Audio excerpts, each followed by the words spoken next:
Guru Shimura Kwembi Guru Chinogo growing that me up to buy, we know Piatia, Sudan, that time. You couldn't start. Groshi Quibia,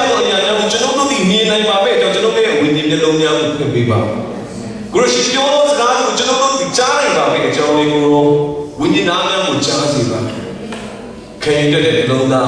Like shot at that time, Groshi General, the Nima, General, at that time, won't can a dinner China, I may know the battle, career up, General, the Yakat, that's when I don't do it. Guru. Now, secondly, just make Sarah and so more when National Day should have managed. Guru, you know the battle, Gurushi, Guru, and the young singer at that time. Jacobi is a garden of a job. Gurushi, Bama, who great is hard for Guru, Nama, or Bobo, Pula, Dinia, Macho, Shia, job, Roller to the second. Look about the information could be much about Generally, at that time, apply to the karma. Generally, at that time, transformation of the law. Generally, at that time, revelation of Babsia, Amen. Being a little cheap, Russian, eating like Russian letter, and computing senior to go on Russian happy day karma. We should not be looking at Jesus, Chimon, etc. and Jama. Amen. Hallelujah. Piace logo to fetching one of the Bima Shide, and now my Shide is no high five of Yana, the big of Yoviba. It's no Tabino. You don't say that you're like my young Kayana Valley. Payamu Yoviba. Hallelujah. Piace logo to fetching one day.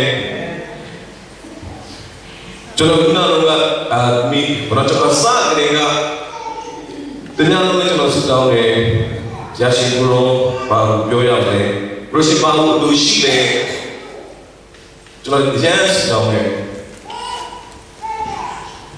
Jolini, Piash, Jito, to pitch one another, Jolobama, Punale,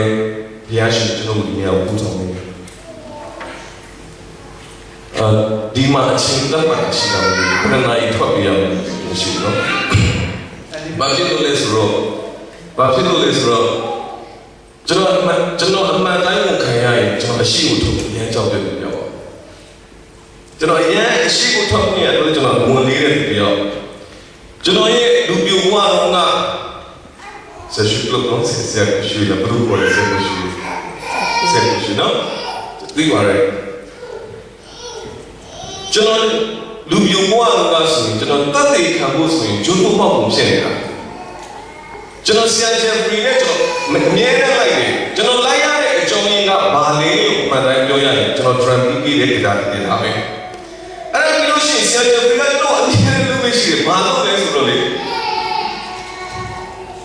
Sandy, the thing can get Lucy Maluka. General Sandy, Kaya, General Sandy will look for it. Sandy Gully, the thing come in, but the thing come along, the thing come in to go to Chala. How do you sing it? Do not hear a sheep for your mother, a young chocolate, do not put nothing of do not drive the eye genetic, do not the Chinese will be eye genetic, I'm going to call you should be do not love it. Do not have it on you. I don't know the Jatic Sura, a Jatic Sura, a young, do not shut with us at all. Never think that they are a Jatic Sura, but well, if I can't take no Chima from Malaysia. Generally, I don't know the Kanye Generation, my little. Piashi, a combination, generation of Chestnut, generally into the dinner about your little. Jingo Chima, Jingo Chimo, American. Finish my father. Chima, I never could have I am a boy. Bring all my father. Come here, Jingo Chima, and she like that. Never about no father. Generally, Dini, Piashi, Jingo, to which one of the Piashi, Bitari, that Piashi, Bitari, could be Piashi, cheese, make a Yuna, General Shina. General, Alabas me up. Yes, General Lee, wash like General Chidoni, Jatuya. And we should win the Piashi to be made. And the check should like a quick meter to the Piashi. ကျွန်တော်ရဲ့အသက်တာတစ်ခါတည်းကြိုက်ခရိယန်ကဘာဖြစ်နေလဲဆိုတော့တစ်ခါတည်းကြားလို့ရှိရင်ဒီနေ့ဖခင်ရဲ့ခြေတော်ဖခင်ရဲ့ယူနာတွေဖခင်ရဲ့ချစ်ချင်းတွေဒီနေ့လှုပ်ရှားမှုတွေကိုကျွန်တော်တို့အနေနဲ့ခံစားနေရတဲ့အခါမှာတမယိုးကြတဲ့ခုလိုမျိုးပဲဖခင်ကလာဥပ္ပေကြတယ်ဆန်ရီရောမှာကျွန်တော်တို့ hallelujah amen God is good ဆိုပြီးတော့သွားပြီးတော့ဒီခါလေးဖခင်ကမှတက်ထွက်လာ God is မကူတကူဖြစ်လာအလံပေါ်ရောက်လိုက်မကူတကူကနေကြောက်တော့အဆက်ဟိုအလုံးလေးရောက်မကူနိုင်တော့အခြေအနေချင်းကကျွန်တော်ချက်ပါကျွန်တော်အများကြီး challenge လုပ်တယ်ဘာကျွန်တော်အများကြီးကိုအသက်တာမှာဝန်ခံတယ်ကျွန်တော်အားနေကောင်းလားဆိုပြောလို့ရှိရင်ဒီဆိုနေကောင်းတဲ့ပြောတော့ကောင်းပါဘူးမကောင်းတဲ့ပြောတော့မကောင်းဘူးတို့တော့ကျွန်တော်ဗာမဲပြောခိုင်းတယ်ဘုရားရှင်ကောင်းတယ်အာမင်ကျွန်တော်ရဲ့အသက်တာမှာဘုရားရှင်ကောင်းတဲ့တဲ့အချိန်နိုင်နဲ့လည်းမဆိုင်ဘူးအချိန်နေနဲ့လည်းမဆိုင်ဘူးကျွန်တော်ရဲ့ခံစားရတဲ့ feeling နဲ့ကျွန်တော်တို့တွေ့ကြုံနေရတဲ့အရာနဲ့မဆိုင်ဘူး we walk by faith not by sight ကျွန်တော်တို့ကယုံကြည်ခြင်းနဲ့ရှောက်လန်းနေတာဖြစ်တယ်ဒီမှာမှာဘု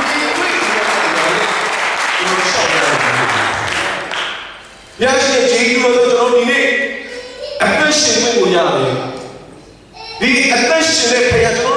ကျွန်တော်ရဲ့အသက်တာမှာကျွန်တော်သိတာဘာပဲဆိုတော့ the greatest thing in all my life the greatest thing in all my life is knowing him ဘုရားရှင်ကိုကျွန်တော်သိကျွမ်းနေရတယ်ကျွန်တော်အသက်တာရဲ့အကြီးမားဆုံးပဲကျွန်တော်ရဲ့အသက်တာမှာကောင်းကြီးခံစားရတာမခံစားရတာကျွန်တော်ရဲ့အသက်တာမှာကောင်းစီရတာမစီရတာအိမ်ကောင်းရှိတာမရှိရတဲ့ the greatest thing in all my life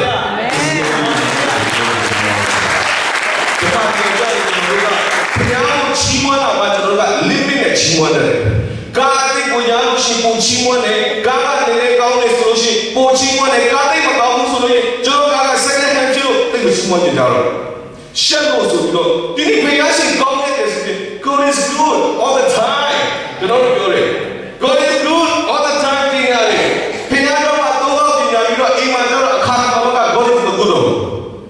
good အကြောင်းချစ်တော်ကြီးဘောမှာကျွန်တော်ရဲ့အသက်တာကိုဒီဟာလေးအားပြောရအောင်ကျွန်တော်ရဲ့အသက်တာကိုကြားတဲ့နေကျွန်တော်ကတော့ချိန်ထိုင်နေတဲ့ကျွန်တော်ကြောက်ရှိတယ်ကျွန်တော်ကတော့ကျွန်တော်တို့ကအသက်အကြောင်းလေးပြန်ဆက်ဘုရားကျွန်တော်ယူကတော့ဒီရှမ်းကြောက်တယ်ဗျာကြောက်တဲ့တော့ကျွန်တော်ဘယ်လိုအကြောင်းအရှိကိုမထွက်ချင်ဘူးကျွန်တော်တို့ဘုရားရှင်ကကျွန်တော်အခုလိုထဲမှာခေါ်လာတယ်ကျွန်တော်သိတယ်ကျွန်တော်မျိုးမျိုးရှာဖို့ကြိုးစားတယ်ကျွန်တော်ဒီမှာပါတော့ဟာဝတ်ဆက်တာဟာဝတ်ကကျွန်တော်တစ်ခေါက်ပြောတယ်ဒါနဲ့မင်းရဲ့အသက်တာမှာဘုရားရှင်မှုတစ်ခုရှိတယ်ဒီအရာကိုခုလုပ်ရင်လို့မလုပ်ရင်တော့မလုပ်ရဘူးကျွန်တော်အဲ့ဒီအချိန်မှာကျွန်တော်လုံးလုံးလို့ဆိုဘူးလည်းမခံဘူးကျွန်တော်ဘုရားကလောက်ပြီးပြောလဲဆိုတော့ကိုရောကူမားနေတယ်နော်ကျွန်တော်ရဲ့စိတ်ကူတယ်အရင်စိတ်ကူတယ်တော်တယ်ကိုရောရေပွားပြီးတော့သူများကိုပွားပြီးတော့တရားဟောပြီးတော့နားမထောင်လို့ချင်းဒီလောက်ကအချင်းကိုပြင်ပန်းကမိတဲ့တော့ပြောပြီးတော့မှမင်းကအဲ့ခရစ်တော်ကိုလက်တော့ခံတာတော်တယ်ကျွန်တော်နေအောင်နေဦးမယ်ကျွန်တော်ခရစ်တော်ကျွန်တော်ဒီလိုပဲသိနေပြီးခဲ့ကျွန်တော်တကယ်ပြောတာတမန်ပြရှင်လာတော့ချင်းတယ်လို့သူတို့သူနေလာအဲ့ဒီလိုနဲ့ကျွန်တော်ကတော့ကျန်တဲ့ကြောင်ရောက်လာတယ်ကျန်တဲ့တော့အဲ့လိုပဲကျွန်တော်အဲ့ဒီ public speaking ကအရှိကိုထွက်ရမယ်လို့ကျွန်တော်ရေးစိတ်နေတယ်အဲ့လိုအရှိထွက်ရမယ်နေဆိုလို့ရှိရင်ကျွန်တော်အနောက်ဆုံးကိုရအောင်ကြိုးစားတယ်အဖြစ်တော့အနောက်ဆုံးရလို့ရှိရင်အချိန်ကိုသွားရင်ကျွန်တော်လိလို့ရတယ်နောက်ဆုံးအချိန်ကိုကျွန်တော်ယူထားတယ်နောက်အဲ့လိုမျိုးကျွန်တော်ပြီးလို့ရှိရင်တခါဆိုကျွန်တော်ကောင်းကောင်းမှပြီးအဲ့ကျွန်တော်တို့ check ဒါတော့ကြောင်းတက်နေနေကျွန်တော် check မှာအဲ့ကျန်တဲ့ကြောင်းသားတွေကိုတရားဟောပြီးပြီ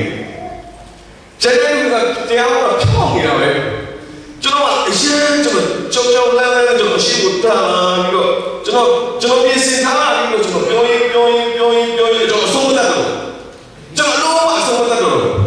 ဘယ်ဟာလဲဘာလို့ဆုံးတတ်ရမလဲဒီကျွန်တော်ပြောကြတယ်လုံးဝကုန်နေပြီကျွန်တော်ရေးတာကျွန်တော်စိတ်ထဲမှာထင်တယ်15မိနစ်ဆိုတော့15မိနစ်ကွက်ပြီးလောက်ကျွန်တော်ရေးတာဒါပေမဲ့ကျွန်တော်လည်းပြောရင်စကားမြင်လာလို့စကားအားနဲ့လာတော့စာဖတ်တာမြင်သွားတော့အမြင်ပြီးသွားတယ်ဆိုတော့ကျွန်တော်ဘာသာ X ကျတဲ့ငါ3မိနစ်ကိုဘယ်လိုပြောရမလဲပြီးတော့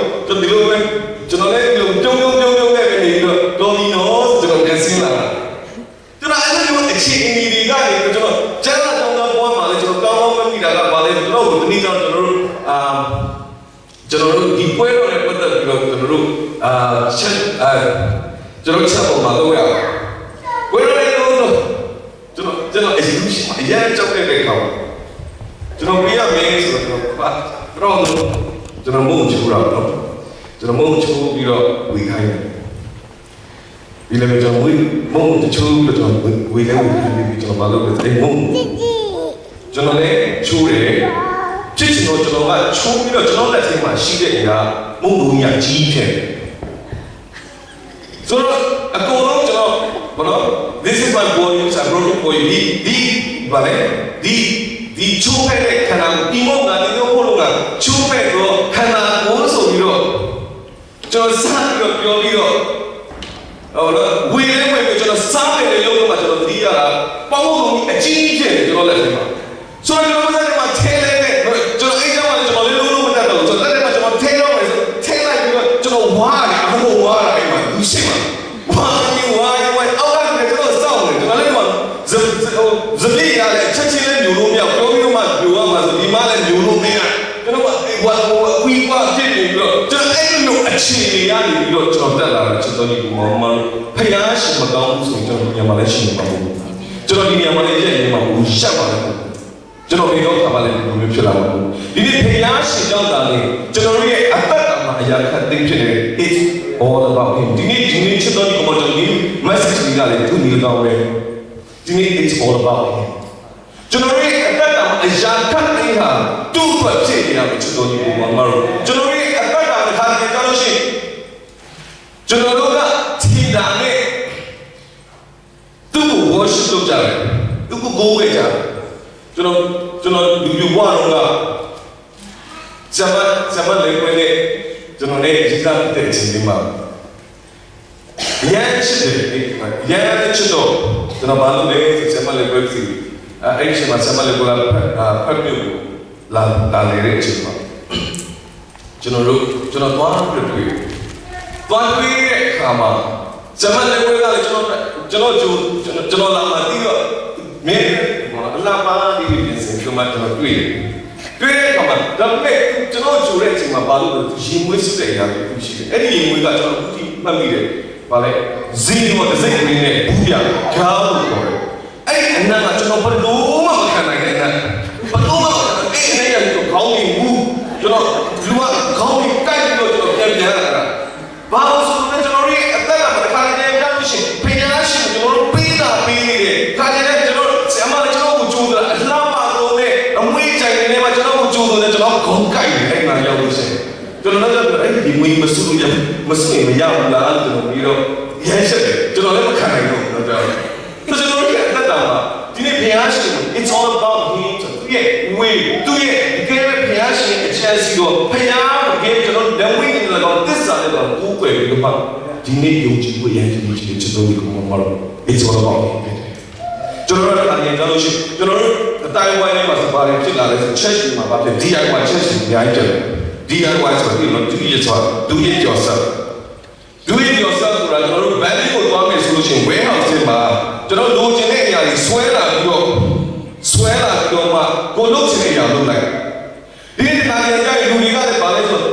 ဒီပတ်ဝန်းကျင်မှာကျွန်တော်ဗာမင်လာလို့အတင်းတော့အဲ့လိုမျိုးဖြစ်နေတယ် restaurant ဖွင့်လို့ကျွန်တော်ကအဲ့ကျွန်တော်မြင်တဲ့မှာအရင်စင်ကောင်းဖြစ်တယ်ကျွန်တော်ကျင်နေတဲ့အတိုင်းဝိုင်းထဲမှာဘယ်လောက်ထိအခြေအနေရှိလဲဆိုရင်ကျွန်တော်တို့ဘာမှမနေတော့ကဆိုရင်စားဖို့နေပြီးစိတ်တယ်ဒီမှာကျတော့ဘာလို့စိတ်ကြတော့တိမ်မှုစိတ်ကြောက်လာတော့မသိတိမ်မှုမှာတော့စိတ်ပြီးတည်လို့ရှိရင်ဒီနိုင်ငံမှာတည်သေးကအရင်ကြီးတယ်တည်သေးကကြီးတော့ဒီချက်ကြီးကဘာလို့လဲဆိုငါချက်ကိုလာလို့ရှိတစ်ထောင်ပေးမယ်ငါချက်ကိုလာရင်တစ်ထောင်ပေးမယ်ငါချက်ကိုလာရင်ရှစ်ထောင်ပေးမယ်စသဖြင့်တကယ်မှကြီးရတော့မြင်လိုက်တယ်နောက်ပိုင်းကျတော့ကျွန်တော်ဒီပေါ်ကျွန်တော်ပြန်လာအဲ့လောက်သေးသေးတယ်ပြန်လို့ကျွန်တော်ခရစ်တော်ကိုပေးလိုက်ပြီဆိုရင် enough more than enough ကျွန်တော်ဒီပေါ်မှာကျွန်တော်တို့ကိုယ်ပဲဘုရားသေးသေးကြီးစီမှာသွားပဲပြီးတော့တွဲတိတ်စီလေးမှာယူသွားပါဆိုတော့အစစ်လေးပြီးတော့မှကျွန်တော်တို့ချစ်ကိုသူများခရစ်တော်ကိုချစ်ပါရဲ့ဒါလေးရမယ်ဆိုတော့ကျွန်တော်ဒီလိုလေးမျောလင်းချက်လေးနဲ့ကိုယ်ပဲရတဲ့ဘုရားကိုဘယင်ကလို့ရပြီးအရှင်ကလို့ရရှိ every need of God every time for right လူနာကသူ့မှာအရာဖြစ်တယ် တော်ကြီးပေါ်မှာတော့ကျွန်တော်ဖျားကိုဒါကကျွန်တော်ခရီးရပြတ်တာအဲ့ဒီခရီးရကဘာလဲခရီးတော့တော့ခရီးတော့တနာတော့တနာကြတော့တယ်တနာကြတယ်တော့ဖာလာပြီးတော့ကျွန်တော်တို့ဒီဟာလေးနဲ့ဟိုဟာလေးနဲ့ရောပြီးတော့ခရီးတော့ရောင်းနေကြတယ်ကျွန်တော်ဒီဟာလေးတော့ဒီဟာလေးနဲ့စစ်ပြဖို့ကောင်းတယ်ကျွန်တော်မောလဲမောလာတယ်ဆိုကျွန်တော်ရဲ့အသက်တာမှာဘုရားရှင်တကယ်ကျွန်တော်ရဲ့အသက်တာရဲ့အရာခတ်သေးဒီနေ့ကြီးနဲ့ရှင်တဲ့ဘုရားရှင်ကောင်းတဲ့ခြင်းတို့ဟာကျွန်တော်ရဲ့အသက်တာအင်းရဲ့အသက်တာပြည့်နေတဲ့တိုင်းကျွန်တော်ရဲ့အသက်တာရဲ့ about all about him ကိုလည်းကြည့်တယ်ဆိုတော့ဒီအရေးနဲ့ပတ်သက်လို့ကျွန်တော်အချက်လေးဒီနေ့ကျတယ်ဘာလို့ကျွန်တော်ဒီခေါ်ပေးခြင်းလဲကျွန်တော်ပထမဦးဆုံး it's all about him လို့ပြောလာတယ်ကျွန်တော်တို့ရဲ့အသက်ရှင်ခြင်းကနံပါတ်1ချက်ပါဖြစ်တယ်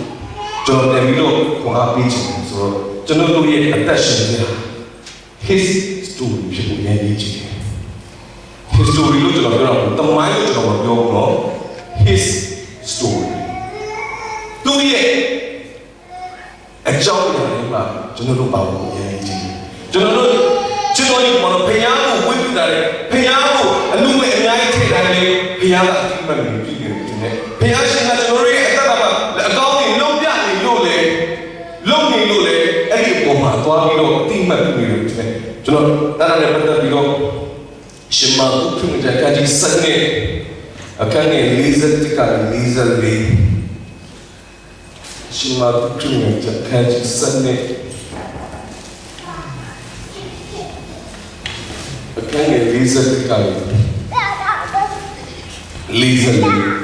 ကျွန်တော်ဒီကြောင့်ကျွန်တော်ပမာတော့ကျွန်တော် challenge မှာမချာခဏကြောင်းနေချင်းနေဆိုတချင်းလေးလည်းဆိုကြတယ်ဒင်္ဂါလေးနဲ့ပြဒင်္ဂါလေးနဲ့ပြမူဆိုမာရဲ့ဒင်္ဂါလေးနဲ့ပြဆိုဒီအရာကိုကျွန်တော်ဒီရဲ့ဘိုင်းမှာပြန်ဆင်ခြင်းတယ်ဘိုင်းရတယ်ဆိုတော့အဲ့ဒီဘက်တော်ထဲမှာ41ကျွန်တော်ယေရှုဒီဗန္နာတိုင်းရှိမှထိုင်တော်မူစဉ်တွင်လူများတို့ဒီငွေကြီးကိုဗန္နာတိုင်းထဲသို့ပေးချသည်ကိုကြည့်ရှုတော်မူ၏ငွေရတော်သူများတို့သည်များစွာတွန်းချကြ၏စင်ရတော်မုတ်ဆိုမှတယောက်သည်လာ၍ဘဲလောက်တန်သောကြီးနှပြကိုတွန်းချ၏ကိုတော်၏တပည့်တော်ကိုတော်ဒီတပည့်တော်တို့ကိုခေါ်၍ငါအမှန်ဆိုသည်ကဗန္နာတိုင်းထဲသို့ပေးချသောအပေါင်းတို့ထက်ထိုစင်ရတော်မုတ်ဆိုမှသည်တာရီတွန်းချခဲ့သည်အကြောင်းကထိုသူအပေါင်းတို့သည်မိမိကျွေဝသောစီးစိမ်တွေကနှုတ်၍တွန်းချကြ၏ထိုမိမမူကအလွန်စင်းရဲတဲ့မိမိအသက်ငွေဝမ်းစရာဥစ္စာရှိသမျှတွန်းချနေမိတော်ဤတဲ့အဖြစ်တဲ့တွေကအဲ့ဒီမုံဆုံးမကတွန်းပြီးတော့ညာနေကနေပတ်သက်ရှိတဲ့တွေကညာတိသူတို့ရဲ့ရှိတဲ့ထဲကနေထဲနေတဲ့ထဲမှာဒီမျိုးသမီးကဘာလို့လဲဆိုသူ့မှာရှိတဲ့ဒီကပြန်ကျွန်တော်တို့ကလည်းကျွန်တော်ဒီကဆိုရှိအဲ့ကျွန်တော်ဒီကဆိုရဲ့အရာကဈေးပေါ်တော့မဟုတ်ဘူးဒါပေမဲ့ကျဲရတယ်မှာဒီကချင်းဒီကပြဘလောက်ပဲတမှုရှိတယ်ဆိုတပဲလောက်ပဲတမှုရှိတယ်တဲ့တပဲလောက်ပဲတမှုရှိတဲ့ချင်းဒါဒီနှစ်ပြားကိုဝါထည့်လိုက်တယ်တဲ့ကျွန်တော်တို့ဒီအဲ့ဒီမျိုးသမီးကိုကျွန်တော်ပြန်ပြီးတော့ကျွန်တော်တို့ရဲ့ train ရဲ့အသက်တာမှာခါနေလိုက်ပါပြီဒီမျိုးသမီးကို train တော့ကဘာကြောင့် recognize လုပ်လဲဆိုကျွန်တော်တို့ train ရဲ့ကကိုတော့ကျွန်တော်သွားမယ်ဆိုသူ့မှာဒီချက်ရှိတယ်ကိုတော့ကျွန်တော်ကလေဒီဒင်္ဂါလေးကပြရှိတယ်ကျွန်တော်ဒီချင်းဒီကလေးကပြဘာမှလည်းတော့မရှိကောင်းကြည့်ပေးပါသူတို့မရတယ်ကောင်းကြည့်ပေးတော့ကောင်းကြည့်ခံစားရပြီးတော့ပွားလာတယ်ဆိုရင်ကိုတော့ဒီနိုင်ငံအတွက်လုပ်မယ်ဟိုနိုင်ငံအတွက်လုပ်မယ်ဟိုသွားမယ်ဒီကိုသွားမယ်ကျွန်တော်တို့ရဲ့အတွေးကဒါလေးစားတယ်ကျွန်တော်ဒီမော်မာလို့ကျွန်တော်မြင်တဲ့အကြောင်းချင်းတော့သူကသူတက်တယ်ဒီမျိုးသမီးကဒါကြောင့် his story ထဲမှာ Trick တော်ရဲ့ story ထဲမှာဘာကြောင့်ပါလာလို့သူ့ရဲ့အကန့်အမကျန်းတာဘာကြီးတာလဲဆိုထိုမင်းကတဲ့အလွန်စင်းရဲတဲ့မိမိအသက်ဝေးစရာဒီအတက်ကိုဆိုဘာမှမရှိဘူးအသက်ဝေးစရာရှင်းပြောရဒါပြီးတည်တော့မှာပြီးတည်ဖို့ရှိတော့ငွေအသက်ဝေးစရာလို့ပြောတာဆိုတော့ဒီသူသမီးကတည်တယ်ဘာမှမျောလင်းချက်မရှိတော့ရှင်းကသူ့ရဲ့အသက်အားလုံးကိုပေးလိုက်တာသူတရားကြောက်ချင်တာကိုတော့တရားကြီးကျွန်တော်တရားကြီးဝင်တယ်လို့သူအကုန် တော့ဗာလဲဆိုအဲ့ဒီမှာဘယ်တော့မှဂျုံနေဘူးဘာကြောင့်လဲလား trick တော့သူ့ပြီး trick တော့ recognize ဖြစ်တယ်သူ့ရဲ့ history ထဲမှာ trick တော့ရဲ့ history ထဲမှာသူဟာပါလာတဲ့ဘယ်တော့မှအဲ့ဒီပြားတော့သူမသိသွားရအောင်သူပေးလိုက်ရအောင်သုံးရှုံးသွားပါဘူးကျွန်တော်ဒီပေါ်အဲ့ဒီမိမကျွန်တော်မြင်အောင်အဲ့ဒီနေကလေးစဖိအားရှင်ကဘယ်တော့ကောင်းကြီးပေးမယ်ဆိုတော့ကောင်းကောင်းမြင်လို့ရတယ်ကျွန်တော်ရဲ့တက်တာကျွန်တော်ဒီပေါ်မြင်ကြ history ကျွန်တော် trick တော့လည်းကျွန်တော်အားဖြစ်တယ်ဆိုကျွန်တော်အဲ့လိုပြောဒီမှာရှိတဲ့တေးတို့ရောအင်ယောကာရောရောက်ရှိတဲ့အောင်ရောက်ပြီးတော့ကျွန်တော်လုပ်ပေးရမယ်လို့ပြောနေတာမဟုတ်ဘူးကျွန်တော်ရဲ့အသက်တာရဲ့ခက်ပြီးဘုရားရှင်ဖြစ်နေပါတယ်။ရာခက်ပြီးဘုရားရှင်ဖြစ်နေပါတယ်။ပေးပါဘုရားရှင်လုပ်နေတယ်ကျွန်တော်ရဲ့အသက်တာကျွန်တော်ရဲ့ဝေးကျွန်တော်ရဲ့စံတာကျွန်တော်ရဲ့အရာကျွန်တော်မှာအရှိတဲ့ကားရှိကျွန်တော်ရဲ့အပြင်ကကိုရောပေးဆိုတဲ့ပေါ့ပြီးလိုက်ပေးတဲ့ဒီလေးဒီကနေ့ဒီကချက်ကိုဝေးသူကယူနိုင်ကျွန်တော်ဆရာလည်းပြောချင်ကျွန်တော်ဆရာရဲ့ရုပ်သိမ်းနိုင်ရှိတယ်ကျွန်တော်ရဲ့အသက်တာမှာဒီနေ့နံပါတ်1ချက်ကျွန်တော်မချစ်တဲ့ချစ်တော်ညီကောင်မလေးအသက်ရှင်ခြင်း his for his story ဖြစ်ပါတယ်သူရဲ့ဘုံကြီးထဲမှာသူရဲ့စာထဲမှာတတိတပြီးတော့မှတကယ်ချစ်ပြီးတော့မှသူရဲ့အရင်မှတန်ဖိုးထားပြီးတော့မှတတိထူရတယ်ဖြစ်ဖို့ဒီကျွန်တော်ရဲ့တက်တော့ပြန်လည်တော့ဆင်ခြင်ရအောင်ပြင်ဆင်ရအောင်နံပါတ်1ချက်ကတော့ဘာလဲဆိုတော့ for his glory ကျွန်တော်ရဲ့အသက်တာမှာ it's all about him သူကိုရောကြောင့်ဒါလို့ပြောလာတဲ့အခါမှာကျွန်တော်ရဲ့အသက်ရှင်ခြင်းအရာအားလုံးဟာသူ့ရဲ့ဘုံတော်ကိုရောရဲ့ဘုံတော်ကိုရောရဲ့နာမတော်ဖြစ်ပါတယ်ကျွန်တော်ညီကောင်မတို့အဆိုင်ယာဟေရှာယနာတဲ့ခန်းကြီး48ခန်းနဲ့ဆက်တဲ့ပိုင်းဖယားရှိခိုးတာဘာလို့လဲဆိုတော့ငါအတွက်ငါပြုတ်ဦးမယ်ငါအတွက်ဘုရားကငါတော့ငါထလို့ဦးမယ်ဘာလဲဆိုငါကိုရှုံးချခြင်းကအဘယ်တော့တီးခံရမှာလဲငါဘယ်လိုလာလို့ရှုံးချလို့ရမှာလဲငါဒီနေ့ငါဘုရားလို့ကျွန်တော်အဲ့လိုပြောတာဘုရားလေကြီးတယ်လိုက်တာကြီးမလိုက်တာဘုရားရှင်ကလည်းမာနကြီးလိုက်တာချစ်တော်ကိုချင်းချင်းပဲကျွန်တော်ပြောလိုက်တဲ့ချစ်တော်ကြီးကိုမောင်မလို့ဒီနေ့ဒီဘုရားကဒီခေါက်တော့ရှိနေတယ်ကျွန်တော်ကြီးမတဲ့ဘုရားကြီးကျွန်တော်တို့ဝယ်နေတာကျွန်တော်ပြောတဲ့အရာမှာဒီခါကျကျွန်တော်ကဘိုးကြီးကြားရတယ်ပြောလိုက်တာဘလို့ဘုရားကအဲ့လိုကြီးမမဟုတ်တာချစ်တော်ကြီးကပြောရင်တော့ဘုရားရှင်ကအဲ့လိုပြောရင်တော့ဒီခေါက်တော့လုပ်နေတယ်အဲ့လိုကြီးမတဲ့ဘုရားကိုကျွန်တော်တို့ဝယ်ဆိုတော့ငါတော့တယ်လို့သူများမှာသူရဲ့ကိုယ်ကိုသူများလည်းမရှိဘူးကျွန်တော်ညီမကျွန်တော်ရဲ့အသက်ရှင်ရ for his glory ဖြစ်ပါကျွန်တော်ရဲ့ဝါရင်လာကျွန်တော်ရဲ့ကြိုက်စီတဲ့အားလုံးဘုရားရှင်ရဲ့ဘုန်းတော်ဘုရားရှင်နာမတော်ဘုရားရှင်ဘုန်းတော်တို့ဖြစ်ဖို့ကျွန်တော်ဒီနေ့ပြန်လည်းလုပ်သိအောင်ဒီကိုရိတ်ဘောကမဆောခန့်တစေခန့်တဲ့31ဒီလိုဒီစားတော်တောက်တော်တော်ညီဒီမှုကိုပြုပြီးကိုတော့ဖျားခင်ဘုန်းတော်ကိုထောက်ပြီးခတ်သိတော့ဘုလို့ပြုကြတော့ကျွန်တော်ရဲ့အသက်တာမှာပြုသမျှအရာအားလုံးဟာကိုရောတော်ဖြစ်ဖို့ရည်ရည်ကြီးပါတယ်ကိုရောမလာရင်အရာအားလုံးဟာဖြစ်တယ်အခုတော့အန်ဂျလာပြောတော့ဝတ်စားကြည့်အန်ဂျလာမရှိတော့ဆိုအန်ဂျလာမရှိတဲ့တော့ဘာလို့မတွေ့အချင်းတွေကပါပြောတယ်ကိုစွမ်းရှိတော်လေတခင်တုံးများရှိနေပြီဒါမှရှိကျွန်တော်ရဲ့အသက်တာမှာကျွန်တော်ဘာလို့မြင်လဲဆိုတော့ကျွန်တော်ဘလောက်ပဲတုံးများဖြစ်နေပါဘူးခရစ်တော်ကကျွန်တော်ရဲ့အရှိမ number 1ဖြစ်ကျွန်တော်အရာကြီးဖြစ်တယ်ကျွန်တော်လည်းလာပြဆရာကိုရှိလာပြီပါကိုတားအဘိပါကြည့်ရောကိုတော့နော်ကိုနော်လာပြီပါစမလာလို့လာပြီပါနော်ကျွန်တော်တို့ကမှလည်းပြောပြတယ်ဒီကောင်လည်းကြတယ်ဆိုတော့ကျွန်တော်တို့အားလုံးမှာတုံရပါကျွန်တော်တို့အားလုံးဦးဇမ်းမရှိတော့လေခင်တုံရကျွန်တော်အားလုံးကတုံရဖြစ်တဲ့ခါမှာနော်ဒီနောက်မှာကျွန်တော်တို့စီလိုက်လို့ရှိရင်ဒီကမှာဘာပဲဖြစ်လာလဲတုံရလေးလုံးပဲဖြစ်လာတယ်ပါတအမှုမတက်လို့ဘေးဥပဲတိုးလာတယ်ရှိတယ်ပါမတိတွေမတိုးလာဘူး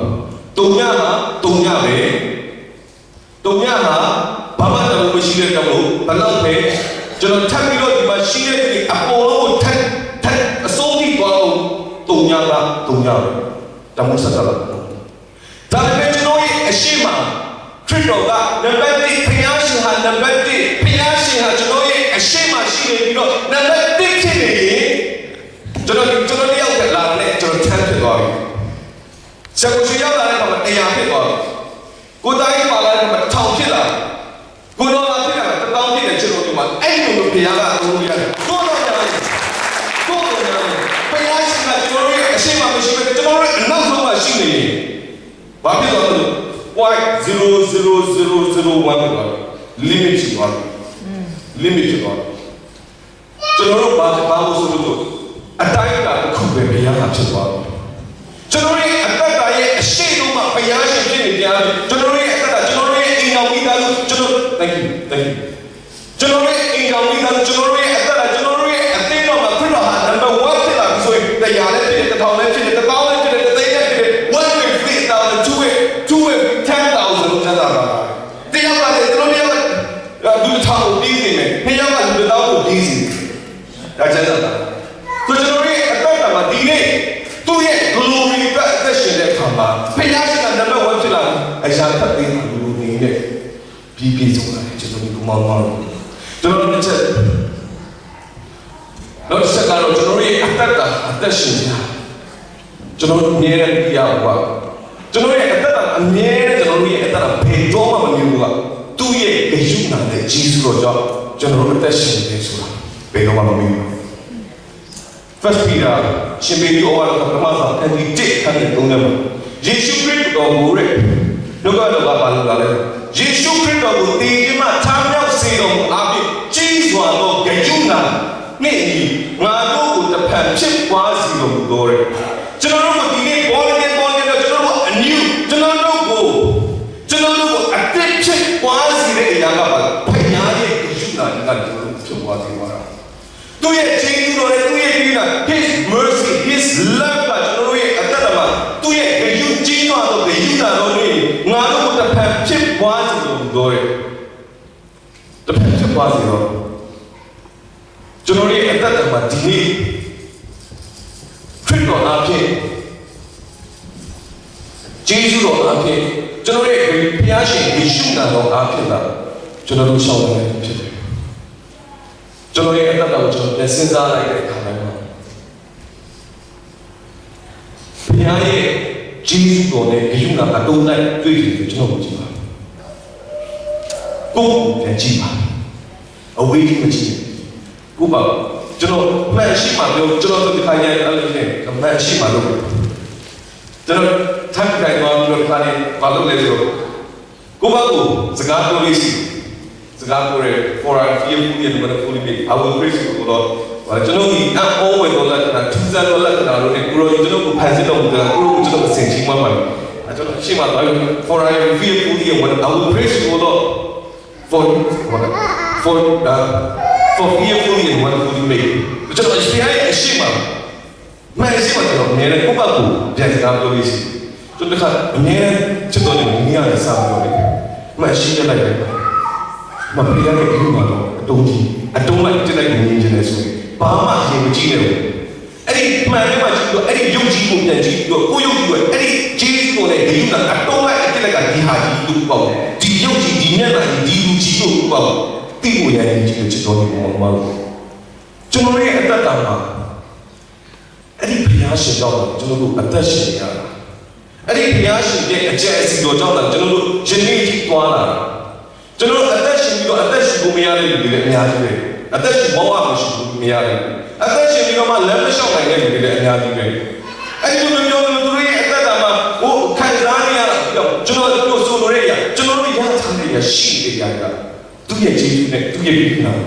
아마 달라고 저는 아따다 저는 로게네 니야 저는 아직 타이레 니고마 옆에 my grace is sufficient for you 뭔가 지수한테 이끌라고 나의 두부가 아의 지금 아침부터 이수네 저놈이 아까다의 디니 롱락신수라 베가라에서 파양의 지수 생각나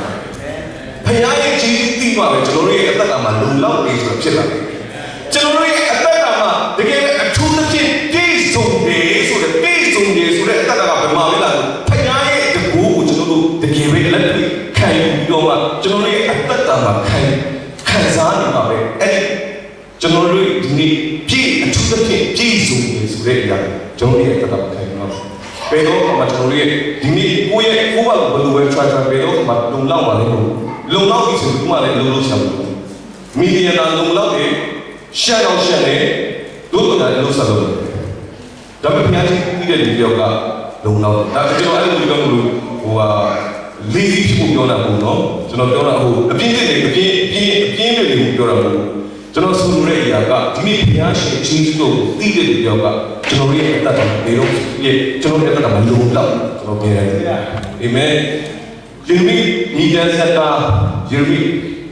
limitation của nó mình Jeremy media sẽ cái gì đó cái này sân cái này là sân đúng không trong đó thì anh nói rồi vì cái yếu nào thì có công tố cho mà đó thì số trong trên đồng bây giờ thì ra đi nên là cái yếu nào thì tiếp tục khai ra đi tiếp sau đó chỉ là rồi cho nó đủ chi tiết cho nó đủ cái yếu nào chi tiết thì ra cho nó đủ cho mình mà chỉnh lại nó cho mình mà mình chỉnh lại nó cho mình mà cho nó sẽ tích mà chỉnh cho nó mình cái chỉnh này tích mà còn mình chỉnh chỉ luôn mình ra đó cũng số cái ấy luôn chúng ta mà tu chỉnh cái tu ye learn they are new every morning lo bela tu ye mình nên cái mà này cái yếu nào tích của cho nó khai ra tu ye mercy của cho nó nên cái mà tích của khai ra ấy cái nhà mà cho biết là một bao nhiêu Tessa rula, Tessa thà, cái gì cả, Tessa tu bị đồ mà đi, nên cái yếu nào bị để sao Tessa thà, cho nó đi tất cả mà, cái này là sinh ra cho nó, nhỉ, cái loại nào chả là, từ nếu có gì nào, clima thì theo này, nhà nó bao giờ, lúc nghe thì chúng ta nghe sao đó, lấy xe lúc sáng này được không? Xe lúc sáng này được mà, từ đó là cái clima này được, từ clima thì bảo là từ anh cái này lâu này, nào cho nó, từ check này cho nó là nào đây là này mấy cái trái, cho nó này mấy anh cha mà bảo cái mua đây thì trái à, clima, mua đây thì vài chiếc là mà cho nó chỉ được đấy không, mà check nó đủ đấy, em mà mua rồi. So cho nó lưu số đấy là lưu ya mà cho nó toán chỉ này solution này cho nó chạy đấy khả nào đấy, chạy đấy khả nào đấy cho nó mở chi đi qua mà chi đi con chạy đấy chi đi con đi chi đi con đi cho nó đấy cứ chi mấy chi đi mà con suy chi tuy nhiên temperature này weather này bộ mà nó mà đi đó cho nó chi đi khả ra ya tại vì mấy cái này thì nên là lại bảo cái nào đó đi ada yang disambut dari jalan kemauan. So jadi kata ini it's all about him. So mereka tu pulau jauh dah, mereka jadi tiga muka, jadi ini passion ini yang mereka juga tu ye dunia jauh, jadi passion ini, jadi mereka jadi lo reminder punya, jadi lo kita punya ini juga. Not just about His grace, it's all about His grace. Tu ye Jesus pun tetap jadi. Jesus có được chưa? Joma, ô anh đã khen chỉ tôi khen người nhất sinh thì cái nhất sinh tôi người nhất sinh này. À bây giờ khi mình đang tu máu thì tu sẽ tu cái phía cái gì đó là cái gì cái trái nhất sinh này. Jesus Christ lý do của chúng ta thì không có bị phía cái Jesus của cha cha mình là của cha. Chúng tôi đi một lần mà xin nhận, nhau mà xin nhận thì cũng mà cho nó phù công mình là không. Di masjid itu dia buat cho nó đất dulu là không, cho nó masjid itu một mai cũng đất xin dulu là không, cho nó tí tham luôn à, thế bây giờ này muốn bây giờ hả, bây giờ này, thế bây giờ này, bây giờ này, muốn bây giờ này, bây giờ này, gồm cả chỉ là cái mà không chỉ đó là cái gì, thế là cho nó lý là tuy density, tuy tiêu cả nhà này mà không cả tí là này không cả chi là vậy này, thế nó bây giờ là phân nhà là này, là mua gồm nó bây giờ là phân nhà là cái xin này, đồ nhà là nhà khác bên là bây giờ, thế là chúng ta nói bà mà lên đi rồi, ဒီဟာကကျွန်တော်အခုမှလည်းဟိုအထိတ်ကနေပြီးတော့အခုချိန်တရားမှမလို့ခရစ်တော်ကလည်းတရားမှမလို့တယ်ဆိုတော့အဲ့ဒီအချိန်မှာကျွန်တော်ရဲ့ဒီနေ့ကျွန်တော်ဒီမှာရှိတယ်ဆိုတာသူရဲ့ကြည့်လို့ကြောင့်ကျွန်တော်ရတယ်ကျွန်တော်ရက်နေနိုင်တယ်ဆိုတာသူရဲ့ကြည့်လို့ကြောင့်ပဲဖြစ်တယ်နေ့ကောစနေနောက်တော့ကျွန်တော်ပြောတာနေ့ကောစနေခံနေငါကြည့်လို့လည်းဘူးလောက်တယ်ကျွန်တော်ရဲ့တတ်တဲ့ကြည့်လို့လောက်ပါကျွန်တော်ကြည့်လို့ပြီးတဲ့အခါမှာကျွန်တော်ရဲ့အတ္တကဘုရားရှင်တော်နေ့ကောငါစစ်တယ်ကလူမျိုးကပြတော့ရှိတယ်အတိတ်ပြတော့တော့ဖြစ်တယ်ဟောင်းလို့တရားလို့ကြောင်းလေးတို့မှခက်နေတော့ညာလို့ဒီဖြစ်ကြတယ်ကျွန်တော်ဒီကောင်မှလူမျိုးကပြတော့ရှိကျွန်တော်အတိတ်ဖြစ်တာ recycle ဖြစ်တာကျွန်တော်ကဘာပဲလုပ်လဲ recycle လုပ် garage လို့ကျွန်တော် garage လို့လေကျွန်တော်တို့တခါတချို့တွေဆိုလို့ရှိရင်ကျွန်တော်ရဲ့အပြောင်းရှိတယ်တော့ဘာလို့လဲအဲ့ second hand အရင်သွားတယ်အရင်သွားပြတယ်ပြီးလို့ရှိရင်အိမ်မှာများလာလို့ရှိရင်သူကပြန်သွားပြီးတော့ရောင်းတယ်အပြန်ပို့လိုက်ဆိုတော့ဒီကြောင့်တော့ဘာလို့လဲဆိုတော့အဲ့မှာပစ္စည်းကိုအဲ့ဒီပစ္စည်းကိုသူခရီးထွက်လာတော့အိမ်မှာအဲ့ဒီဟောင်းဆိုင်မှာအဲ့ဟောင်းဆိုင်ကလည်းအိမ်နားမှာပဲအိမ်မှာပဲသူပြစ်တယ်အဲ့ဒီမှာပဲသူပြန်ဝယ်တယ်တနေ့ကသူခရီးထွက်တော့မယ်ဆိုပြီးတော့အထုပ်လက်နေယူတယ်ဆိုတော့သူတော့ဟုတ်တယ်လက်နေလည်းဝယ်တော့အဲ့ဒါတက်နေဟေးဆိုဝယ်လာအိမ်ကြီးလည်းရောက်လာကြီးလိုက်တော့မှဘာဖြစ်လဲသူနဲ့ပဲကတ်ထားတယ်ကျွန်တော်ရဲ့အဲ့ဒါကခါနေတဲ့ပါကျွန်တော်ဒရစီလုပ်တယ်ကျွန်တော်ရဲ့အဲ့ဒါကိုရောဆက်တဲ့ပြီးလို့ရှိရင်ပြန်ပြီးတော့ဟို grass တွေပြန်ရောက်ပြီးလို့ရှိရင်ပြန်ဝင်လာလိုက်ခရစ်တော်ကျွန်တော်တို့လို့ကြုံတဲ့အခါလေးနဲ့ကျွန်တော်တို့ဖြစ်တဲ့အရာလေးပေါ်မှာပဲကျွန်တော်တို့ကဆွဲပြီးတော့ယူပြီးတော့တဲ့ချက်တော်ကြီးပေါ်တော့ကျွန်တော်ရဲ့အတ္တကနှုတ်ပတ်တော်ကလူကြီးကဖြစ်တော်တဲ့ရှင်အတိပြုတ်ပြင်တော်တဲ့ဝါဖြစ်တယ်လို့ပြောထားတာနော်ကျွန်တော်ရဲ့အတ္တမှာလူကြီးကဖြစ်တော်တဲ့ရှိလို့ရှိရင်ဘယ်လိုလုပ်လဲrecycle အတိဘယ်လိုrecycle လုပ်လဲပြန်ပြုတ်နေတဲ့ပြုတ်ရင်သုံးဆွဲတဲ့အရာမဟုတ်လို့မပြောတာဘူးမြေရည်ပြောင်းအတိဖြစ်အတိဖြစ်ဒီဟာဖြစ်တဲ့ဘိနာမရှိတဲ့ဘာတင်ဟာအတိဖြစ်တဲ့ဘယ်တော့မှမနေနိုင်ဘူးလို့ပြောတယ်ဆိုတော့ရဲ့အတ္တနေချင်းကိုလည်းဂယုဏပေါ်မှာကျွန်တော်ဒီအမှုတော်ဆောင်ရတဲ့ကျွန်တော်ဘုရားရှိခိုးကျွန်တော်ဗာလဲနည်းနည်းကျွန်တော်ဘာလို့အပီလေးဆိုတော့ကျွန်တော်မင်းကြီးစားတယ်ပြမင်းရှိပြောလို့ဘာကြောင့်လဲဆိုတော့ကျွန်တော်ဗမာစကားလုံးမှာကျန်တာသာသနာတာအိမ်ပြင်လာရင်လေသာသနာဖြစ်တယ်နာလာရင်ဖြစ်နေလေမဟုတ်ဘူးတာနဲ့နာလာနဲ့တမမသာသနာဆိုတာဖြစ်တယ်ဘယ်တော့ဆိုမှကျွန်တော်ရဲ့အတ္တမှာဒီနေ့ဖျားရှင်ကနေပြီးကျွန်တော်ရဲ့အတ္တထဲမှာဒီနေ့အမှုတော်ရဲ့သူ့ရဲ့ခြင်းကိုအဲ့ဒါကြောင့်လို့သူဒီရှင်ဘောကဘာလို့သူ့ရဲ့အတ္တမှာ shipwreck တွေဖြစ်နေတယ်လို့တင်မောလေးပြတ်နေငွေလေးကတ်ခံနေထောင်လေးကြောက်နေချိန်ငယ်လေးခံရမှုတွေအမျိုးမျိုးအဲ့ဒီအရာတွေကနေပြီးတော့ဖျားကိုချီးမွမ်းနေတာဖျားရဲ့ခြင်းကငါအတွက်လောက်တယ်လို့ပြောနေတာဖျားရဲ့ခြင်းလို့ငါအသက်ဖြစ်နေတယ်ဆိုတော့ထောင်ထဲမှာပြောတယ်သူခံစားရတဲ့အချိန်ဒီမှာပြောခဲ့တဲ့စကားတွေကျွန်တော်ဒီပုံမှန်မှာဒီနေ့ကျွန်တော်ရဲ့အတ္တတာမှာကျွန်တော်မြေရှိစားတဲ့အခါမှာ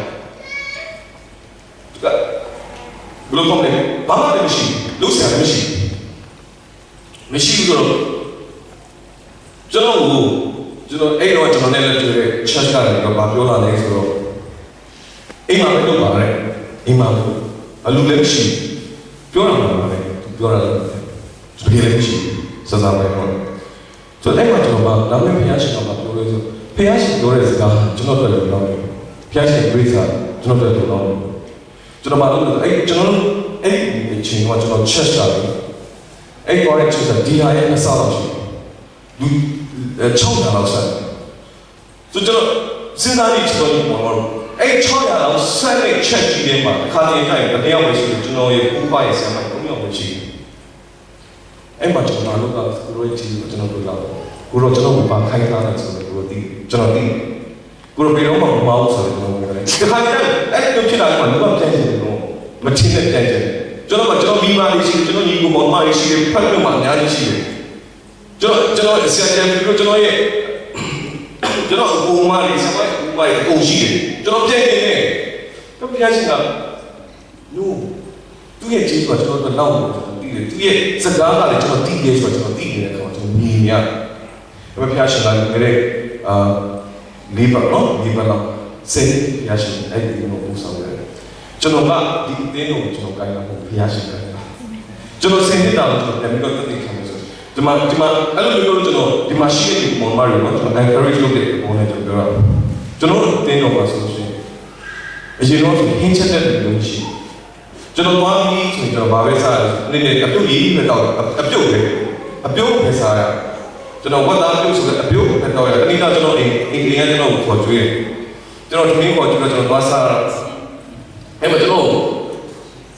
မုံမြင့်ကြီးဆိုကျွန်တော်ချက်ပြီး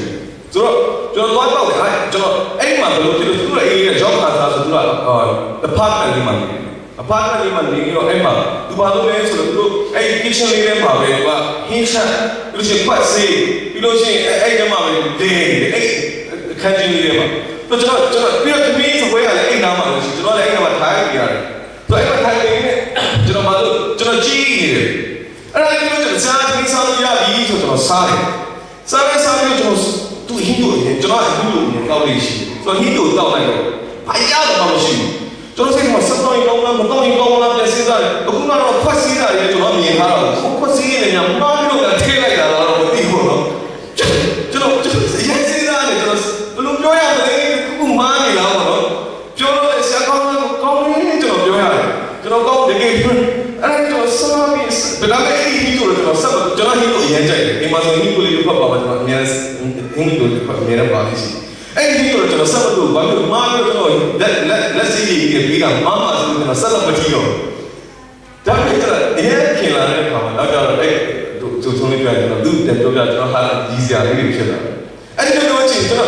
်လူငယ်စင်တာလို့ကျွန်တော်ပြန်အဲ့လိုမျိုးကျွန်တော်ပတ်ဝန်းကျင်နဲ့ကျွန်တော်ကစနေရတာဆိုကျွန်တော်စင်တာလို့ပါလေကျွန်တော်မှခါနေကြရင်အသေးတော့မှ fracture လို့ကြိုးစားကြည့်အစင်မပြေလုံးဝအစင်မပြေချက်လိုက်ပြီဆိုရင်ကိုမကတော့အားတာဝယ်စားမယ်အားတာကျွန်တော်မကြောက်ရဘူးကျွန်တော်ဘာစားလို့ရလဲမမသိဘလို့လဲကျွန်တော်ချက်အဲ့ဒီချိန်ကဆိုကောင်းလို့ရတာဆိုတော့ကြောက်ကြော်နဲ့တက်အောင်မှဆိုအဲ့ဒီနှစ်ခုတော့ကောင်းပိုင်ရတယ်အဲ့ဒါကျွန်တော်ချက်ပါဆိုလို့ရှိရင်များသောအားဖြင့်အဲ့ဒီအချိန်တုန်းကကျွန်တော်တို့ bring and share ဆိုလို့ရှိရင်ကျွန်တော်တို့များများချက်ရတယ်ကျန်တဲ့လူကချက်တော့မှကြော်နဲ့အကုတ်ကြီးများတယ်ဆိုကျွန်တော်အဲ့လိုလဲဖျားရှင်ကဘာလို့မှုကိုပြုတာကျွန်တော်အဲ့ဒီအချိန်ကနေပြီးကျွန်တော်ဘာလုပ်လဲဘာမှကျွန်တော်လုပ်လို့မရယုံကြည်ခြင်းနဲ့ပဲကျွန်တော်သွားတယ်ကိုရောပြီးထားတယ်ကိုရောကဒါလည်းပြီးထားတယ်ဒါလည်းပဲသွားပါတယ်ကိုရောရဲ့ကိုရောဆရာမလည်းဒီခါလေးကနောက်ဆုံး 10th anniversary ရောက်လာတယ်ကျွန်တော်တို့မုံဝင်တော့အတူရှိတယ်ကျွန်တော်တက်ပြီးရှိကျွန်တော်အဲ့ဒီမှာ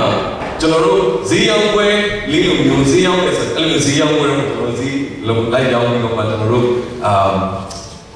့ပြီးလို့ရှိရင်ကျွန်တော်တို့ fashion ပဲပေါ့ဒါမှမဟုတ်ကျွန်တော်တို့နောက်ကျတော့ကျွန်တော်အတိုင်းဝိုင်းထဲမှာကျွန်တော်တို့ပုံမှုချင်မှာဘာဖြစ်စားလဲအသားတက်ပြီးတော့ဒီမှာကြိုင်လိုက်ပြီးတော့ဖြတ်ပြီးတော့ရောက်ပြီပေါ့ကျွန်တော်အဲ့ဒါကိုကျွန်တော်တို့စပြီးကျွန်တော်စဉ်းစားတယ်ချက်မှကျွန်တော်ပြောရောက်ပြီကျွန်တော်လေဒီဆက်ကျွန်တော်ချက်တော့အဲ့ဒါကတော့အသားတက်တာကြောင့်ဒီပိုင်အသားကြီးတိုင်းရဲတော့တယ်အဲ့ဒါဆိုအစီအကြီးအဲ့ဒီမှာကျွန်တော်စနေမှာကျွန်တော်ကြုံရလိုက်အားတက်လို့ကျွန်တော်ကြီးကြီးမှာဘုရားရှင်ကပါစကားပြောလဲဆိုတော့ငါစင်းတဲ့လုံးယုံကြည်ခြင်းနဲ့ဥဆောင်တဲ့တွေကဘာဖြစ်လို့ဒီတပွဲကိုမစိတ်နေရလဲကျွန်တော်လည်းပြောတော့ဇယုံဝင်ပါစမောက်တော့နော်ဘုရားရှင်ဒါကျွန်တော်ကိုသီးသန့်ပြောရဲကျွန်တော်ကိုသီးသန့်ပြောရဲအောင်ကျွန်တော်ရှင်းပြတာဆိုကျွန်တော်ကကျွန်တော်အားလုံးကျွန်တော်လည်းဒီတပွဲလို့ပြောဆိုတော့ကျွန်တော်နဲ့တောင်းတဲ့နယ်လောက်ပါတယ်ဒီထက်လည်းပြောရှိတယ်ဆိုကျွန်တော်ဒီနေ့ဘာမှမရှိပါဘူးဆိုကျွန်တော်စဉ်းစားရတယ်ကျွန်တော်ဘာလဲတော့ပါဒါပေမဲ့တေးချာ story ဖြစ်နေတာကကျွန်တော်တေးချာသိတာကတော့မင်းတို့ကိုစင်နေလို့ပို့ဆောင်ခဲ့တာဒီဟာနဲ့တော့မင်းတို့ကိုပို့ခဲ့တာမင်းတို့ယုံကြည်ခြင်းနဲ့လိုက်တဲ့တော့မင်းတို့အခုချိန်မှာတစ်ချိန်လုံးယုံကြည်ခြင်းပြောပြီးတော့ဒီအချိန်ကဘယ်လိုတက်တည်ခံလ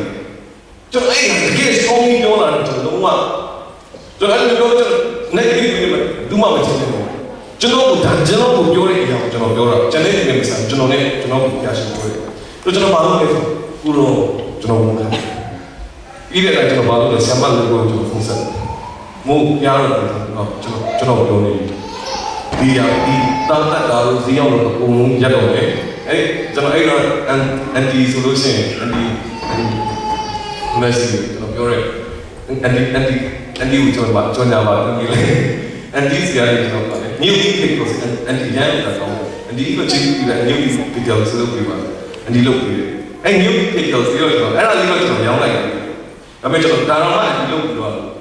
ဒါပေမဲ့ကျွန်တော်ကြားလိုက်တော့ဂုဏ်လုံးရောက်ပါတယ်ဖျားရှင်တူ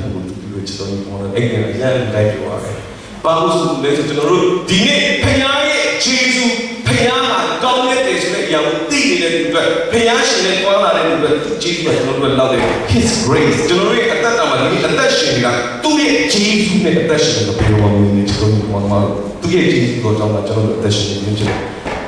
နောက်ဆုံးတစ်ချက်ကျွန်တော်လိုက်တော့ကျလာတော့နောက်ဆုံးတစ်ချက်ကတော့ကျွန်တော်တို့ရဲ့နေ့ကျွန်တော်တို့ It's all about him ကိုတော့ကြောင်းတာဆိုတဲ့အခါမှာကျွန်တော်တို့သိထားဖို့ကပါလဲဆို only because of his promises သူရဲ့တတိကိုကြောင်းတာတတိကိုကြောင်းတာကျွန်တော်တို့ဒီရက်နေနေဖြစ်တယ်ကျွန်တော်ရဲ့အတ္တတော်မှာဖျားကိုယုံလားဆိုတဲ့အရာကပြောတာလေယုံတယ်ဒီနေ့ကျွန်တော်တို့ယောက်ကစက္ကန့်သမားယောက်ကဒီဂျိုးလန်လန်ရှော့တဲ့စက္ကန့်သမားယောက်ကဘာလို့ဂျိုးလန်လန်ရှော့အောက်ကပရိသတ်ကလက်ခုပ်တီးနေတယ်အာတော့လိုက်တာဆိုလက်ခုပ်တီးနေအဲ့ဒါနဲ့အဲ့ဒီဂျိုးလန်လန်ရှော့တဲ့ပြန်သွားတယ်ပြန်ပေါက်ကြတော့ဘာလို့လဲဆိုတော့အဲ့ဒီဝီတယ်တွန်းနေကိုတိုးပြီးတော့မှအဲ့ဂျိုးလန်မှာလန်ရှော့တယ်အာအရှမ်းတော့ပဲအောက်ကလူတွေလက်ခုပ်တီးတယ်လက်ပတ်လို့အဲ့ဒါနဲ့ပြန်သွားပြီးတော့တော့ကြောက်ဘူးဆိုအဲ့ဒီစက်တက်မှာအဲ့ဂျိုးနာမော်လက်ရှော့တဲ့ကတူတာလေးကိုအဲ့ဒီဘာလို့ဂျွန်လက်မှာချက်ပေါ်လေတက်တော့ဟိုဘက်ရောက်ပြန်လာလို့ဟာပြရှောင်းအော်ရာကြီးလို့အောက်ကနေလက်ကိုကြည့်လို့အားပြီးကြအဲ့ဒါနဲ့အဲ့ဒီကဘာအဲ့စက်တက်ဂျိုးနာမော်လက်ရှော့တဲ့ကခင်ဗျားတို့ကျွန်တော်ဘယ်လောက်ထိတော်လဲတွေ့ပြီနော်တွေ့ပါလေခင်ဗျားရန်တော်တယ်ခင်ဗျားအိုးရတော့တော့ပေါ်တယ်အဲ့ဒါဆိုကျွန်တော်ဒီကိစ္စကျွန်တော်ဒီကနေတော့ကိုယ့်ဘက်ကိုထပ်ပြီးတော့ကျွန်တော်ထက်ရှောက်မယ်ဆိုရင်ဒီလိုလူတင်ပြီးထက်ရှောက်မယ်ဆိုရင်ရောခင်ဗျားကျွန်တော်ဒီရှောက်တယ်ဖြစ်တာထင်တာဘောတဲ့အောက်ကနေပြောတယ်အဲ့ဒါဆိုကျွန်တော်စီပြောင်းတယ်ဘယ်သူမှမထွက်လာဘူးကျွန်တော်ဒီကောင်တော့ဖျောင်းပြောတာလို့ပြောတယ်တကယ်လည်း step up လုပ်ပါယုံကြည်ခြင်းနဲ့ step up လုပ်တာကျွန်တော်တို့နည်းနည်းစဉ်းစားမုံစုမရဲ့ဒီကတပြောင်းတယ်ခေါ်တယ်မုံစုမရဲ့ဒီကတပြောင်း step up ကသူရဲ့ယုံကြည်ခြင်းကဒီကတပြောင်းမှာယုံကြည်လို့ရတယ် at least ဒီကတပြောင်းကတမင်းတနက်စာတော့စားပြီးတော့မှတရက်လောက်ဒီပူပြီးတော့နေလို့ရသေးတယ်ဆိုပြီးတော့ဒါသူရဲ့တရက်နေတော့တရက်လောက်ထပ်ပူလို့ရရင်ရအောင်မယ်ဒီပြလက်ချင်းရတယ်ဘာလဲဆိုတာသူသိမှာမဟုတ်ဘာဖြစ်လာလဲဆိုတာသူသိတာမဟုတ်ဒါပေမဲ့ယုံကြည်ခြင်းနဲ့ step up လုပ်တဲ့အခါခရစ်တော်ဘာလို့သူအများကြီးကြားတဲ့ကနေပြီးတော့အတိမခရစ်တော်အဲ့လိုအတိမဖြစ်တယ်နေအတိချာပြီးတော့နေ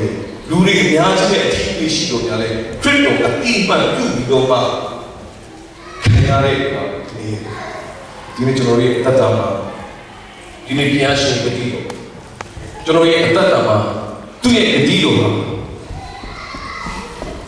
fear not ဆိုရယ်ဒီလိုမကြောက်နဲ့ဒီလိုမှမပြဘူးဆိုမှထားဘူးဒီနေ့ကအတူရှိတယ်ဒါပေမဲ့အဲ့ဒီဒီလိုရဲ့အားလုံးပါတဲ့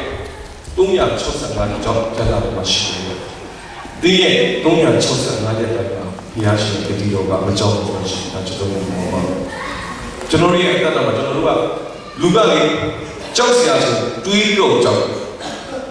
တကယ်လည်းဆိုအခုကျွန်တော်ဘာမှမရဘူးပြောတယ်တရေတော့တာတွေးပြီးသားဆိုလည်းမဟုတ်ဘူးမတွေ့ဘူးတရေတဲ့ဘူးလားဆိုမတွေ့ဘူးဒါပေမဲ့အလိုလိုနေတဲ့ကျွန်တော်ငယ်တော့ကျွန်တော်အရ လေကျွန်တော်အတကုံချောက်ထားတာဘာလဲဆိုတော့တေးကရှာနေဘလူပုံစံမျိုးအမျိုးမျိုးပြောတာအဲ့ဒီပုံစံကျွန်တော်တွေးပြီးတော့ပဲကြောက်နေတာတွေးပြီးတော့တကယ်တမ်းဖြစ်နေတာမဟုတ်ဘူးတွေးပြီးတော့ကိုကြောက်နေတာတနေ့ကျတော့အမျိုးသမီးလာတဲ့အမျိုးသမီးတယောက်ကနေပြီးတော့အိမ်မှာအရန်စိတ်ကြတဲ့အမျိုးသမီးတယောက်ရှိအဲ့ဒီအမျိုးသမီးကဘာလုပ်လဲညညကျတော့သူယောက်ျားလေးအိတ်ခံနေတိုင်းမှာငါအောက်မှာအတန်ကြားတယ်တခိုးလာနေချင်းနဲ့တွားကြည့်လိုက်အောင်မတွားကြည့်ဘူးဆိုလို့ရှိရင်ဘာလို့အောက်မှာရောက်နေတယ်တွားကြည့်ပြောတော့ခဏနေတိုင်းလို့ဆင်းရတယ်တနေ့ကျတော့အိတ်ကနေကျတော့ဘာဖြစ်လို့တကယ်အခိုးကရောက်လာတခိုးကရောက်လာတော့အဲ့ဒါနဲ့အဲ့ဒီမှာဆက်ဆက်ပဲတခိုးကမိမပြောတယ်သူမိမပြောရောက်အောင်တခိုးရောက်လာမသိဘူးတဲ့ရောက်နေအဲ့ဒါတော့ကြည့်တော့တခိုးကလည်းဆက်ဆက်ပဲရောက်အဲ့ဒါတခိုးကလည်းခဲကြောက်တာပေါ့အရင်ကြောက်တော့ဟာရိုက်ပါလေတော့မရိုက်ပါနဲ့လားပြောလို့ပြောတယ်အဲ့ဒီမှာအဲ့တခိုးအဲ့အိမ်ရှက်ပါမြို့မှာမရိုက်ဘူးတဲ့ရဲလည်းမရောက်ဘူးခဏလေးလိုက်ခဲ့ပါခဏလေးလိုက်ခဲ့ဘေကောအိမ်မတက်ကိုခေါ်တော့သူမိမအရှိမရက်ခံပြီးတော့ငါမိမခဏမင်းချေလုံးညော်နေတဲ့တခိုးရောက်လာထားကြည့်ကျွန်တော်တို့ကလည်းဘာမှတွေးစရာပူစရာမရှိတဲ့အကြောင်းကျွန်တော်တွေးပူထားပြီးတော့မှဘာလဲဆိုကျွန်တော်တို့ကြံပန်းလို့ကျွန်တော်ကြောက်နေတာဒီနေ့ဘုရားရှင်ရဲ့ဒီလိုကျွန်တော်တို့တယောက်စီတိုင်းရဲ့အသက်တာမှာဒီနေ့လုံလောက်တဲ့ချစ်တော်ဒီမောင်တို့တိတ်လိုက်စီတိုင်းအတွက်တသက်တာလို့အတွက်ပြီးကျွန်တော်တို့အတွက်ကြည်ဟာရှိပြီးသားဖြစ်တယ်ဒီလေအခန်းကြီးတစ်ဆယ်ခန်းလေးနဲ့စုတော့ဟေဒေစေနစတ်တော့ဒီရမလုံးလောကမှာကဘလူလာလေဆိုတော့မျောလင့်ခြင်းအကြောင်းကိုဝန်ခံရ၍မတိမ်မရီးတော့ပဲတည်ကြတာမျောလင့်ခြင်းအကြောင်းကိုဝန်ခံ၍ကျွန်တော်တို့မျောလင့်ခြင်းအကြောင်းကိုကျွန်တော်တို့မျောလင့်နေတဲ့အကြောင်းကိုဝန်ခံပြီးတော့ပါတဲ့မတိမ်မရင်းပဲနဲ့မရွေးလျော့ပဲနဲ့တည်ကြည်နေပါတဲ့ဘာကြောင့်လဲဆိုတော့တဲ့အကြောင်းကဂတိထားတော့သူဒီနာမှာရှိတဲ့သူပြောကဂတိပေးထားတဲ့သူပြောပါဂတိပေးထားတဲ့သူကကျွန်တော်တို့ကိုယ်ဝယ်တဲ့ဘုရားကဂတိပေးထားတဲ့သူကတဲ့ဂတိပေးထားတော့သူဒီသစ္စာနဲ့ပြည့်စုံတယ်တဲ့ကျွန်တော်တို့ဒီ promise လုပ်တာတဲ့ဘုရားသစ္စာနဲ့ပြည့်စုံတယ်တော့ဘာလဲကျွန်တော်ရဲ့အတ္တမှာခုနကတော့လူသမီးကိုကျွန်တော်တို့တခုမပြောနေပါနဲ့ကျွန်တော်ရဲ့အတ္တမှာလူတွေကဘုရားကိုချီးမွမ်းပါဆိုရင်ပုံကူထိုင်ပြီးပါဆိုပုံကူလေဘုရားကိုချီးမွမ်းပါဆိုတယောက်ချီးမွမ်းပြီးနောက်တစ်ယောက်ထွက်လာတော့အရန်ခတ်တယ်ဒါပေမဲ့တယောက်ကညီကြီးမိဟာဘာမှမဟုတ်ဘယ်ကကိုဆိုးသေးတယ်အဲ့ဒါကိုထောက်လို့လွယ်ချီးမွမ်းပါဟေးဆိုလို့ရှိရင်ဘယ်ကနေလို့စားရမလို့ဒီပထမရောက်ပြီးအိုးတခါဒီသားလို့ရှိရင်တချို့ကလာတယ်တဲ့ Thank you Jesus ပြန်တော့တချို့လည်းသူတော့လို့ပဲအဲ့လိုမျိုးပါလိုက်တယ်ကျွန်တော်နေရှိတော့ရှိတယ်Jesus ဆက်သူပြောလို့ကျေးဇူးရှင်မပြမရှိပါဘူးဘယ်သူသူတွေလို့လဲကျွန်တော်ဆက်ပါလို့အဲ့ဒီဒါပေမဲ့ခုညီဦးစားလေးခလိုက်အဲ့ဒါဆိုရင်တော့ရောက်လာတယ်ဦးဆရာစာရုံမကောက်ချမကားလေးအစင်မပြေသွားတာလည်းဝေးကချမ်းအေးပြီးတော့အဲ့ဒီထိုင်အဲ့ဒီဟာထွက်လာလို့အစင်နေမယ်ကျွန်တော်ရဲ့အသက်တာဒီနေ့ it's all about amen သူရဲ့ကျွန်တော်တို့မှာရှိတဲ့သူရဲ့ဂတိကိုကျွန်တော်ရဲ့အသက်တာမှာသူ့နဲ့ခရစ်ဖျားရှင်ရှိနေတဲ့ဖျားရှင်အားဖြင့်ကျွန်တော်ရဲ့အသက်တာမှာတည်နေတဲ့ဂရုဏာကျေးဇူးတော်သူ့ရဲ့ဂရုဏာတော်ကျွန်တော်ရဲ့အသက်တာမှာသူထားလာတဲ့ပေးထားတဲ့လူရဲ့ဘုံရှင်းရှင်းပြတဲ့ကျွန်တော်ထားလာတယ်ဒီနေ့ကျွန်တော်ရဲ့အသက်တာမှာသူ့ရဲ့ story သူ့ရဲ့ story book မှာသူတကယ်ပဲမျက်နှာနဲ့ခါလာပပရေးထားတဲ့သူ့ရဲ့စာအုပ်လေးမှာကျွန်တော်အကြောင်းကြားတယ်ပါဖို့ရတဲ့ it's all about him all about him amen it's all about him ကျွန်တော်အားလုံးဒီဖြတ်ရှောင်းပြီးတော့ကျွန်တော်အားလုံးမတည့်ရရအောင်ကျွန်တော်တက်တာမှာဒီနေ့ဒီဘုရားမှာကျွန်တော်ရဲ့အရာခက်သိမ်းဖြစ်လာလို့ဆိုလို့ရှိရင်ကျွန်တော်ဘာမှဘူးစရာလည်းမရှိတော့ဘူး 심보가 친원의 제가 뻔하게 딜라게 친원의 제가 마음에서 타오르는 맘치 저런 배신다 에리님만 뻔하게 딜라게 우리가 와이겠다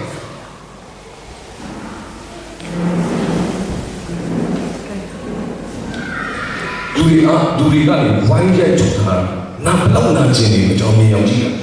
비록 자야가 말라래서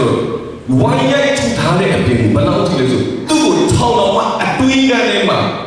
총나오로 다. 저 내냐오네 그게 이네 총나오고 간사니야야. 그게 두마 나지니래야 그게 치원자라고 정신만. 그게 따라서 저 센스다는 두 타오네만 잡아래 치마. 또 치마나 나리마베 तब ये छिने चालारे हमार न्यात गाँवने प्योरे न्यात गाँवने सब बच्चा के मामले में पूरी नौ माप से चित्रों कुमार मारो न्यात गाँवने चिमारे चिमोए बोल में दिला चलो मियाँ ने बाले से चलो puree God is good all the time God is good all the time tu sasa dia elok orang satu masa Nana just God is good all the time. And long gang go to get at the God is good all the time. God is good all the time. God is good all the time. God is good all the time. So they come at home and we violation don't you go on amen. Amen.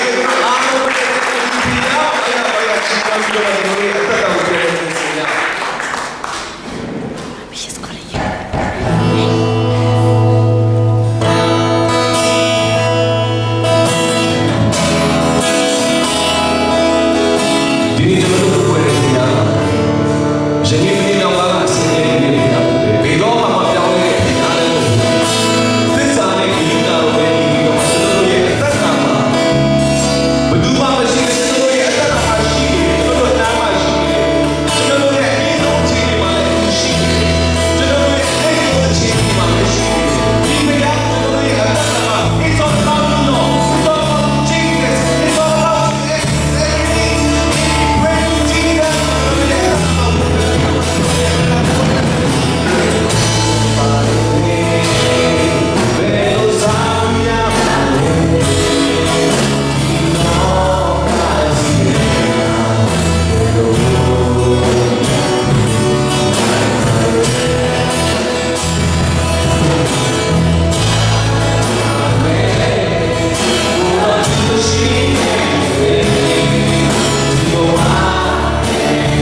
ကိုကျေးဇူးတင်တယ်ကိုရောသားကြီးကျွန်တော်တို့ glory ဖြစ်တယ်အိုးဖဗျာကြီးကိုရောသားကြီးကျွန်တော်တို့ရဲ့ဒီကျေးဇူးတရားကျွန်တော်တို့ရဲ့အသက်တာရဲ့အစနဲ့အဆုံးယနေ့ကိုရောပြီးတဲ့ဂတိတော်များကျွန်တော်တို့အသက်တာရဲ့ဝမ်းမြောက်ခြင်းနဲ့အဆုံးနဲ့အောင်တည်ကြည်မဲ့ကိုရဲ့တာဝန်များဖြင့်ကိုရောခေါ်ဆောင်ယူတော့နေ့ရက်စဉ်တိုင်းပြနေတဲ့ကိုရောလမ်းကြီးတဲ့ကိုရောသူရဲ့ကျေးဇူးတင်တယ်ဝိညာဉ်တော်ဗျာဒီနေ့တေရောက်စီတိုင်းကိုယေရှုရဲ့နာမနဲ့ကောင်းချီးပေးတယ်။တရားစီတိုင်းယေရှုနာမနဲ့ကောင်းချီးပေးတယ်။ကျွန်တော်တို့ခဏတာရက်နေနေတဲ့ဤလောကကြီးမှာကိုရဲ့ glory ကိုပေါ်ဆောင်နေတဲ့သားသမီးတရားစီတိုင်းပါမဲ့ကြောင့်ယေရှုနာမနဲ့ကောင်းချီးပေးတယ်။ဒီနေ့ကျွန်တော်တို့ကိုတွေ့ထီးတဲ့အားကိုရောကိုတွေ့ထီးတဲ့ဖြစ်စရာလေးကိုပေးပါ။ကျွန်တော်တို့ကိုတွေ့ထီးတဲ့များဒီမင်္ဂလာရှိသောအရက်စီတိုင်းပြပါမဲ့ကြောင့်ဒီနာယေရှုနာမနဲ့ချိန်ရတယ်။ယေရှုနာမနဲ့ကောင်းချီးပေးတယ်။ Hallelujah for Jesus with Shimane. No kapato Jesus tene. Taru kaya si kaya laki ko lesi ko ya ko pyari laki to Jesus tene. Taru kaya chino ko kaunti pe sama masido. Taru kaya chino ko na ina le ko le kayu na Jesus ni masido. Taru kaya myo chito kana chana chinya masido. Yekure pakamera i Chinchini Tara Dilaga, Tara Play Kevin Suji Dilaga, the Shindo in of Pian, Lana, Pia, Jeludi, Yelita Rata, a Jisoma, Gezo Boma, Yakuma Sai, Gala Sing, Tishi in a Basidi. Amen.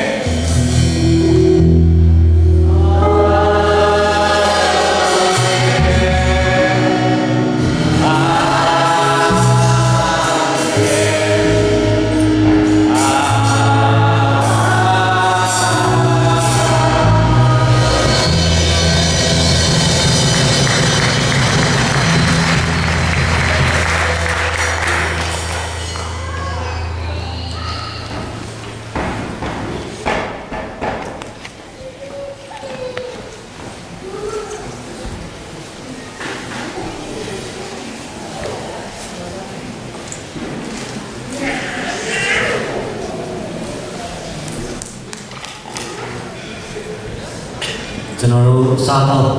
South Bima dan wajah beda kemarin South General Hawa National Sutong Sedana Nawasu. Apa yang kau Yesus ini? Korea Yesus roman wataru tada mape yama mengalam sido. Korea Yesus lo dengan kamu dasnya doa kau Yesus ini. Korea itu yang apa kamu tada malu jomnya tu. Korea sini sini South yang kamu South yang kau Yesus ini. Jadi kamu tada di Korea sini apa dasnya je. Guru puluh mana sini guru api kesini ada jauh. Jadi kamu satu ni yang ni guru sini guru nama orang lain satu ada ni pisi guru yang guru sini kau ni bilang. Satu ni kamu guru sini kana malu harada ni guru sini bila jangka kana guru zaman yang ni kau ni. Ni sini mak guru yang guru yang bongsi sini. Tapi sini orang ni jauh sini dia kami jauh. Jadi guru bang dia kecil ni isu ni nama guru tu le sudah satu mai apa ya? Amen. Salut sama lo yang juga Yesus ini no, jangan lo tak bisa kita katakan minta suruh bercepat, ini minta apa ini satu bukan Yesus nama kita kemarin.